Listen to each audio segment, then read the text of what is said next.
I think the Browns really have a chance here, and more than even just the likelihood of it, because Cleveland's run defense has gotten better. And as the season's gone on, Cleveland's really gotten an identity.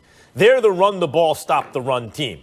You know, Stephen A., you could talk about how effective they are against the run, although they're pretty good. They're not amazing, right? But they have an identity. That's who they are. Who are the Steelers? You know, the Steelers, they can play defense, but can they run the ball? Not even a little bit. They can't block for the run at all. They can't run block. And Ben Roethlisberger, I hear people say, I still think he can throw the ball down the field. He just doesn't.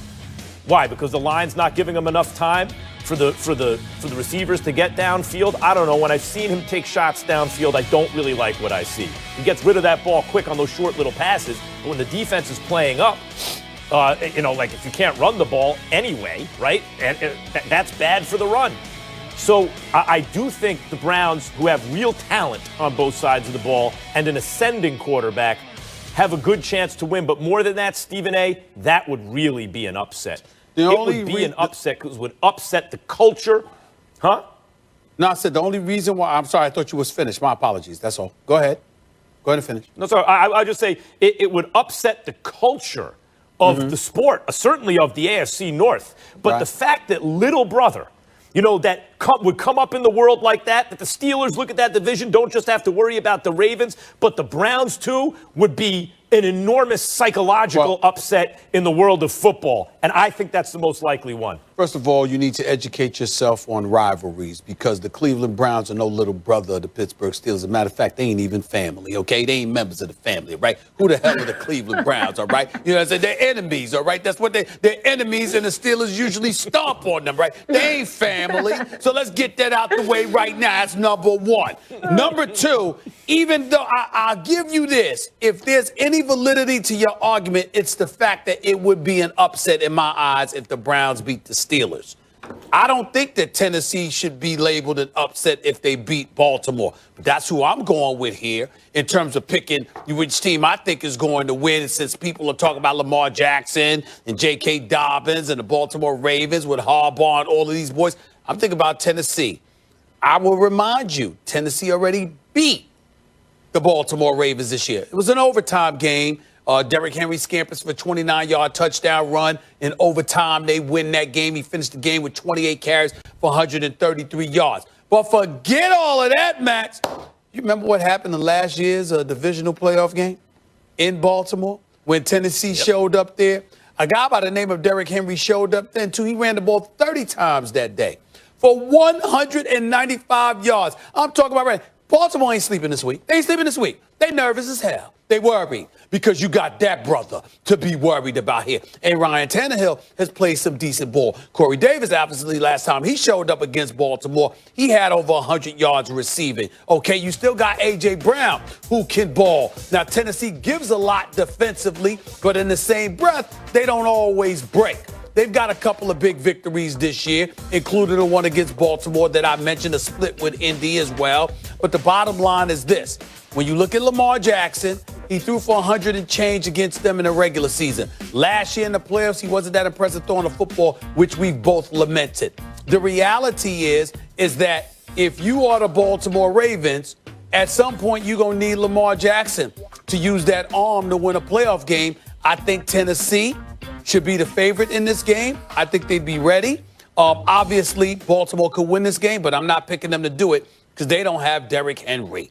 Tennessee does, and that's what I'm rolling with. That's my belief. Well, I mean, what I respect about that is the Baltimore run defense, which has gotten better as the season's gone on. It's not what it was last year. And as you mentioned, Derrick Henry did his thing last year, and so you expect more of the same this year.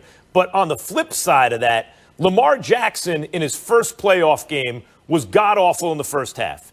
And in the second half was much better than he was in the first half. And then if you look at his playoff game last year, he was much better than he was in his first year. How much better does he need to be to beat the Titans? Like, that's what's on the line. Lamar Jackson, there's a ton of pressure on him in this game, but I think he can do it. When I look at the the underdog in that case doesn't win, and I agree with you. I don't even know that the Titans should be. Certainly not. I think they're underdogs. The Ravens are favored by more than a field goal. I think it's a 3.5-point favorites.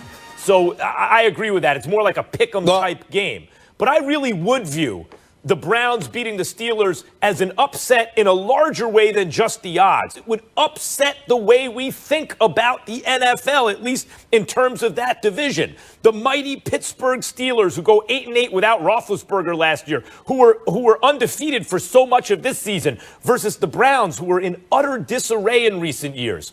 For the Browns to win that game would be a monumental upset, even if you look at the odds and you go, well, maybe even the Browns should. That's a close game. But in a larger sense, it's a huge upset. Yeah, Max. All I'm going to say to you is this. Last year in the playoffs, Ryan Tannehill threw for 88 yards. Lamar Jackson threw for 365 yards and ran for 143 yards and still lost. 365 yards passing, 143 yards rushing. That's over 500 yards of offense by himself. Unreal. And they still lost. Unreal. To this team. Kids, the truth. By the way, according to our FBI, they do have the Titans of the underdog that's most likely to win out of the AFC. Guys, we'll leave it there. When we come back here on First Take, I got a few more things to ask you about because it got pretty heated. What did you think of this whole Giants-Philly situation and how it all played out? Just watching it, it was kind of mind-boggling to watch things that were going on there. At the end of the third quarter, you had a 4th and goal from the 5. You don't kick the field goal there, a tie game 17-17, where points are hard to come by. You got to play momentum. You got to have a feel for the game. And Max was talking during the break, well, you don't want to play scared. Play smart. It's not playing scared. You're playing smart. You get that game 17-17. Boy, now all of a sudden things are going to fall your way. And then you pull Jalen Hurts when you're trying to evaluate your young quarterback. Let him finish. Let him right the ship. We saw Patrick Mahomes struggle for almost, 3.5 quarters, then light it up in the last 7-8 minutes and get MVP. Quarterbacks want the opportunity to start and finish. Jalen Hurts had a right to finish that game. What good is it putting Nate Sudfeld out there? He has no future with this team in terms of being a starting quarterback with the Philadelphia Eagles. So for me, on a lot of levels, there are a lot of things going wrong there that, like I say, Doug Peterson will have to answer to if I'm the owner after that game was over.